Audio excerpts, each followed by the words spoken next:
Mas. Sudah. Oke, silakan Mbak Adita. Terima kasih Mas Riki. Oke, halo, selamat siang semuanya. Kami dari grup K, di sini ada saya, Adita, lalu ada juga teman saya, Mbak Asri, dan juga Mas Riki Subakya. Jadi pada kesempatan siang hari ini, kami akan membahas e-commerce dashboard yang sudah kami susun selama kurang lebih 2 minggu ini. Mungkin boleh next, Mas.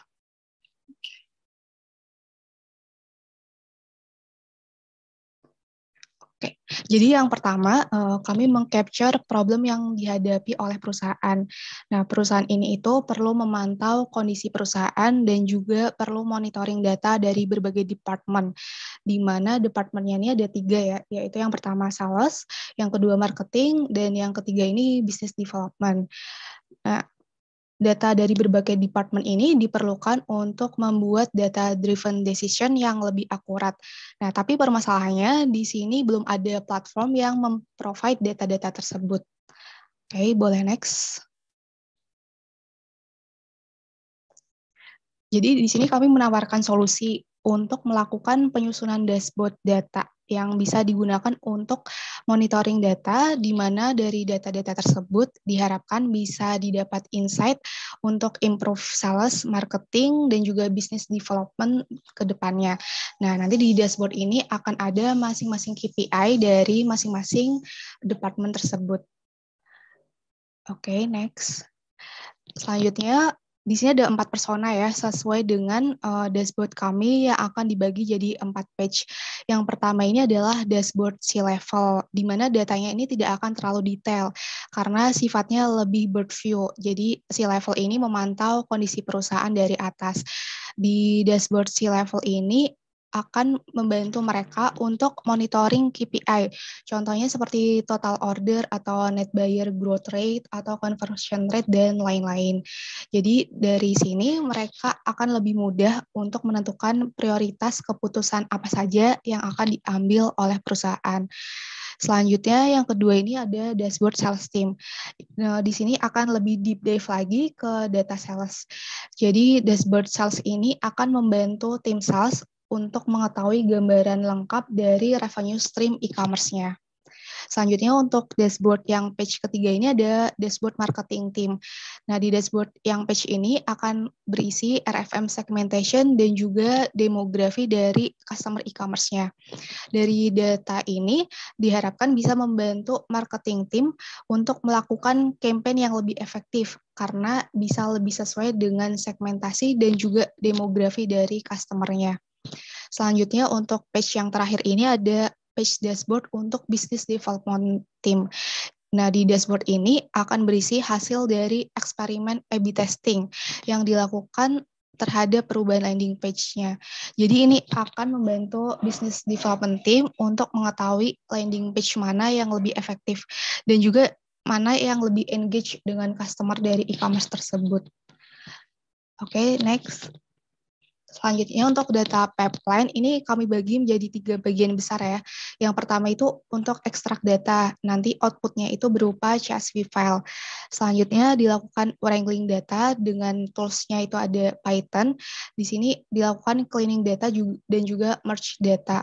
Untuk clean data ini contohnya seperti translation dari produk kategori dari bahasa Brasil ke bahasa Inggris. Selanjutnya untuk merge data ini akan dilakukan untuk data-data SAS-nya. Setelah datanya di-wrangling dan sudah clean, kami melakukan visualisasi data dengan Tableau untuk mendapatkan dashboard yang diinginkan.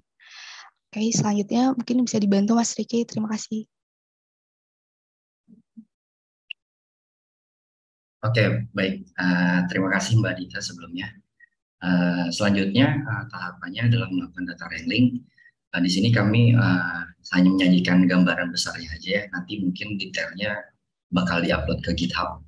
Jadi wrangling data yang kami lakukan adalah melakukan merge datasets, terus melakukan imputasi pada missing value, melakukan translation untuk produk kategori name menjadi bahasa Inggris, drop some row, terus rename beberapa column, melakukan segmentasi RFM analysis, terus melakukan drop duplicate, dan terhadap dataset A/B testing kami melakukan kalkulasi p-value dan power untuk dilakukan A/B testing. Nah, selanjutnya ada user flow. User flow saya gabung sama prototype aja ya. Jadi prototipenya udah kelihatan ya sebelumnya? Sudah. Oke. Jadi prototipenya di halaman muka atau awal kita akan melihat dashboard atau page untuk CEO gitu ya. Di sini ada beberapa matriks, net orders, terus new buyer growth rate, conversion rate, percentage satisfied transaction gitu ya. Yang nanti akan lebih dijelaskan pada saat di Tableau gitu. Terus selanjutnya ada kita bisa melakukan pemilihan untuk menuju page sales gitu ya. Di sini dashboard page ini diperuntukkan untuk tim-tim sales gitu ya. Jadi nanti bisa lihat current situation di mana tim sales saat ini, dan nanti juga bakal membantu decision making dari tim sales. Terus kita juga di sini juga ada fitur filter gitu ya di dashboard sales ini. Terus selanjutnya ada page untuk dashboard tim marketing. Di sini juga menunjukkan current situation dari performa tim marketing, dan nanti juga bisa melakukan decision berdasarkan data-data dari dashboard ini, gitu. Dari fitur-fitur filter yang kita buat. Nah, yang terakhir ada page untuk business development team. Di sini nanti ada hasil dari eksperimen yang dilakukan gitu ya.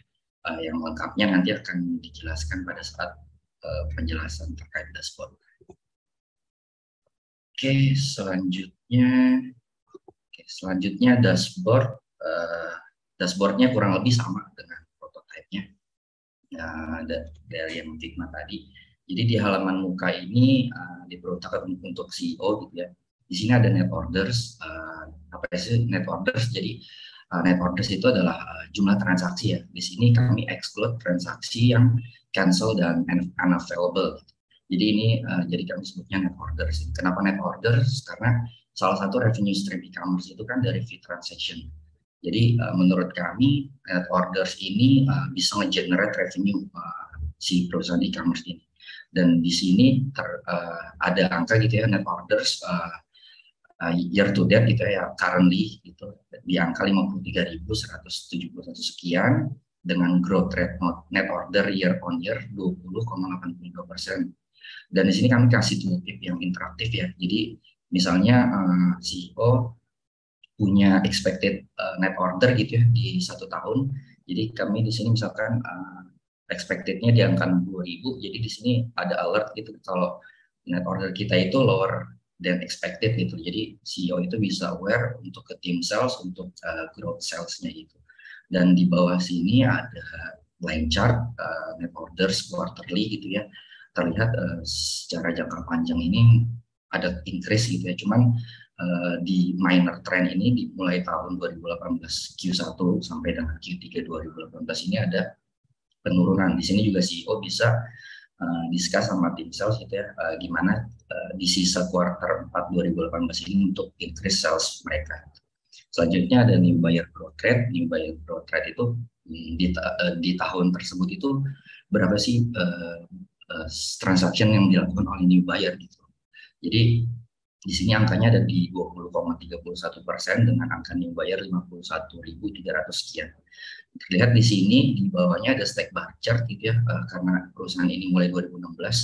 Ini di tahun 2016 ini full new buyer, jadi 100% ini new buyer.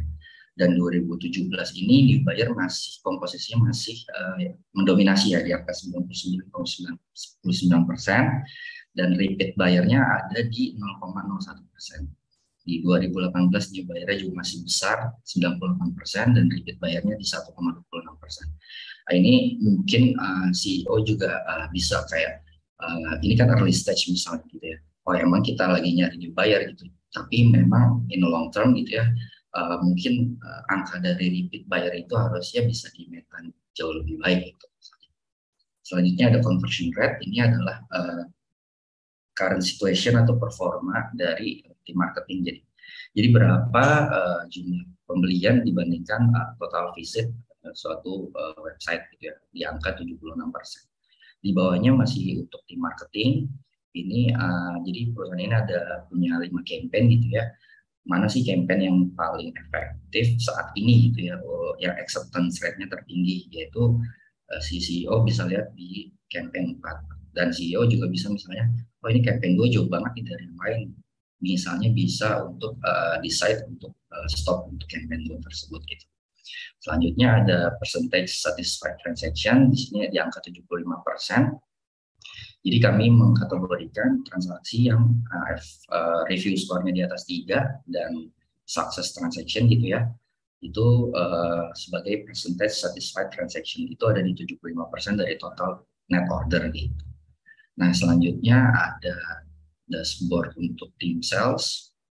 Nah, untuk dashboard tim sales, di atas ini kita lihat gambaran current situation dari performa tim sales. Ada NMV gitu ya, Net Merchandise Value, di angka 7,31 juta dengan growth rate-nya sekian. Ada net ordernya 53.000 dengan growth ordernya sekian, dan total active seller di tahun tersebut di angka 77% gitu ya. Di sini juga kami kasih tooltip, misalkan expected-nya 80% nih kita active seller. Oh, berarti kita masih kurang ya active seller yang harus ditingkatin. Coba tim sales di boost lagi seller-seller. Nah, di sini ada total order, top kategori produk by order. Jadi tim sales ini bisa lihat sebenarnya produk mana aja sih yang bisa generate revenue dari top order di e-commerce kita. Terlihat di sini ada bad table bud gitu. Nah, cara pakai dashboard ini adalah misalkan kita melakukan filter gitu ke kategori produk. Nah, nanti bakal muncul list top seller untuk yang menjual produk-produk ini. Gitu. Ini terus growth net ordernya ini 9% ini untuk kategori produk ini doang. Yang average reviewnya juga untuk kategori produk ini doang, dan ini ada kayak peak day dan peak hour untuk produk ini. Terus gimana caranya? Jadi misalkan biasa di e-commerce itu ada tim account. Jadi tim account itu kan biasa maintain merchant atau seller gitu.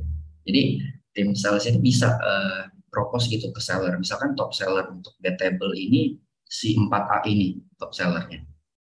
Misalkan kita filter lagi. Nah, terlihat growth net ordernya ini decrease gitu. Padahal dia merupakan top seller. Nah, jadi tim account itu bisa propose ke seller gitu ya. Kalian bisa lo ningkatin misalkan penjualan gitu untuk melakukan campaign atau paid ads gitu ya. Di e-commerce kan biasa ada campaign dan paid ads itu di hari-hari ini, hari Senin, Selasa, Rabu, Kamis. Kalau misalkan budgetnya nggak ada, bisa juga di filter nih per hari. Mau hari Senin aja, oke, di jamnya jam-jam sekian gitu. Nah, jadi selain kita bisa ningkatin revenue stream dari total order ini, kita juga bisa ningkatin revenue stream dari campaign atau paid ads yang dipropose ke tim-tim seller tersebut. Kurang lebihnya gitu untuk dashboard sales. Nah, selanjutnya ada dashboard untuk tim marketing. Nah, ini sama ya, di sini juga ada current situation, berapa conversion rate-nya dari tim marketing, berapa total campaign acceptance rate-nya di angka 5,96% ini. Terus gimana cara makainya? Cara makainya adalah kita pertama melihat yang mendominasi RFM segmentation di perusahaan kita itu apa. Gitu. Ternyata di sini hibernating. Berarti ini kan sebuah indikasi yang kurang baik sebenarnya. Kita maunya champions atau potensial loyalis atau new customer atau promising gitu kan. Let's say kita mau meningkatin nih segmentasi customer yang potensial loyalis. Jadi kita bisa filter di sini. Oke. Nah, setelah kita filter, terlihat nih si potensial loyalis itu demografinya seperti apa di bawah.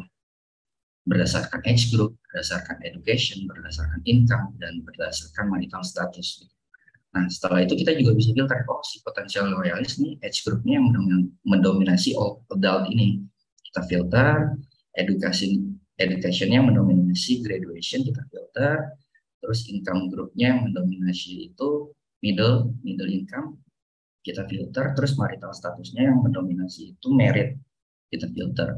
Nah, di sini muncul percentage acceptance per campaign. Jadi berdasarkan demografi yang kita pilih ini, yang itu mewakili para potensial loyalis, itu sebenarnya si campaign satu itu yang paling tinggi gitu, presentasi acceptance rate-nya. Untuk dashboard marketing seperti itu. Selanjutnya yang terakhir ya, ada dashboard untuk BD atau Business Development Team. Di sini kita bisa, di atas kita bisa langsung lihat kesimpulannya secara langsung gitu ya, keep the old page design. Di sini juga ada pre-analysisnya, jadi kita bisa melakukan eksperimen dalam 23 hari dengan jumlah sampel 290.000 dengan split rate 50%, terus dengan MDA atau minimum detectable 3% untuk conversion rate-nya itu dengan power 84,43% gitu. Terus hypothesis nullnya itu tidak ada perubahan signifikan antara conversion rate di landing page awal dan landing page baru. Terus statistical value-nya juga di sini kelihatan 0,18 itu which is higher than 0,05, jadi kita reject H0. Makanya di sini conclusion-nya adalah keep the old page design. Nah, untuk conversion rate daily-nya kita juga bisa lihat di sini nggak ada spike ya dari conversion rate untuk treatment group gitu ya. Jadi kurang lebih sama aja gitu. Harusnya kalau memang efektif perubahan landing page-nya itu kan ada perubahan conversion rate yang lumayan jauh gitu ya dari yang control group. Jadi kita juga bisa lihat di sini, dan di bawah ini adalah daily p-value dan power gitu. Jadi ini p-value yang warna pink gitu ya. Daily-nya sampai di hari terakhir itu masih di angka 0,18, yaitu di atas threshold yang 0,05 alpha tersebut, dan si powernya ini juga berhasil melebihi power yang minimal kita itu di angka 0,8. Sebenarnya berhasil yang di tanggal 22 Januari, cuman karena eksperimen kita selesai di tanggal 24 Januari. Gitu. Berikut penjelasan dari tim kami, Grup K. Jika ada saran atau masukan, kami persilakan. Terima kasih. Oke, terima kasih. Aplaus dulu untuk tim K. Oke. Ya, kalau gitu langsung aja ya. Buat teman-teman yang punya pertanyaan, silakan nih untuk langsung open mic dan bertanya ke tim K terkait project yang sudah dikerjakan sama tim K. Oke, boleh? Bagi ada yang ingin bertanya? Mas Riki, saya mau nanya dong. Oke, dari Mbak Sofi. Silakan Mbak Sofi. Itu Mas, silakan Mbak. Yang bagian A/B testing, yang di bagian bawah, itu maksudnya tuh berarti selama testing ini powernya bisa mencapai 80 di tanggal segitu ya? Iya, jadi kan kita ada kumulatif powernya ya dengan beberapa sampel per harinya gitu ya.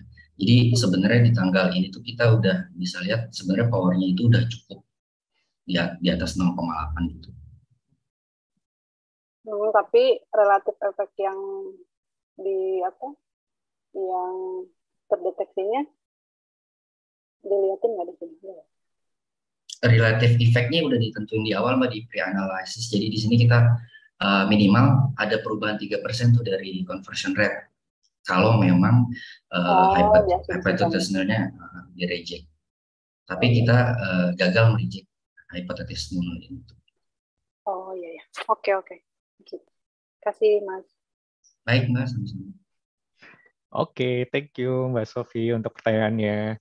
Ya, gimana dari tim lain? Ada yang ingin bertanya juga? Boleh? Mungkin ada satu pertanyaan lagi. Oke, belum ada ya? Ya udah.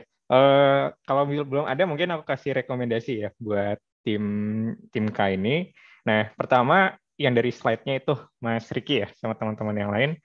Yang slide-nya itu sudah cukup oke, mungkin bisa ditambahin ilustrasi sedikit gitu ya. Terus bagian yang menggelitik menurut aku itu bagian data wrangling-nya. Tadi Mas Riki sudah jelasin kan ya, proses secara umumnya seperti itu. Nah, namun ada beberapa hal yang bisa di-highlight gitu. Kayak Mas Riki bisa ngasih tahu sebenarnya important feature yang akan digunakan itu apa sih? Karena datasetnya kan ada banyak kan ya. Jadi fitur-fitur yang penting untuk dipakai itu yang mana itu bisa dijelasin gitu.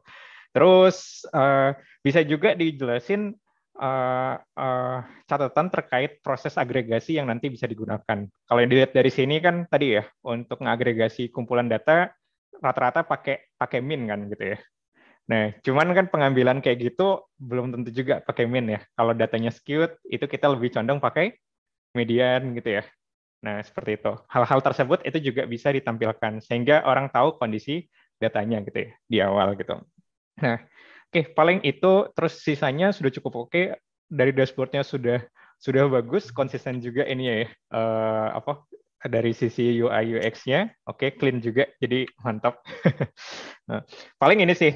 Bentar, aku masih punya waktu. Oh, sayangnya tidak punya ya. Jadi mungkin nanti waktu di report bisa bisa teman-teman kasih ini ya, kasih case dan coba jawab case tersebut yang jawabannya bisa diambil dari dashboard teman-teman gitu. Misalkan buat case pribadi gitu ya. Kalau tim marketing diminta untuk apa memilih segmen yang diprioritaskan di waktu tersebut, kira-kira tim marketing harus milih segmen yang mana? Dan kira-kira dari campaign yang tersedia, campaign mana sih yang paling cocok untuk masuk ke dalam segmen tersebut. Nah, yang kayak gitu nanti bisa dijawab lebih dibahas lebih detail ya di report biar nanti apa istilahnya ya daya analisa teman-teman bisa ter-highlight di sana dan kelihatan banget kalau nanti dashboardnya teman-teman bisa dipakai untuk membantu menjawab hal itu. Oke, mungkin kayak gitu ya dari aku. Sekali lagi good job buat tim K. Oke, applause lagi. Terima kasih Mas Cahya Ya, dan Makasih, teman-teman Mas. lain. Good luck. ya, sip.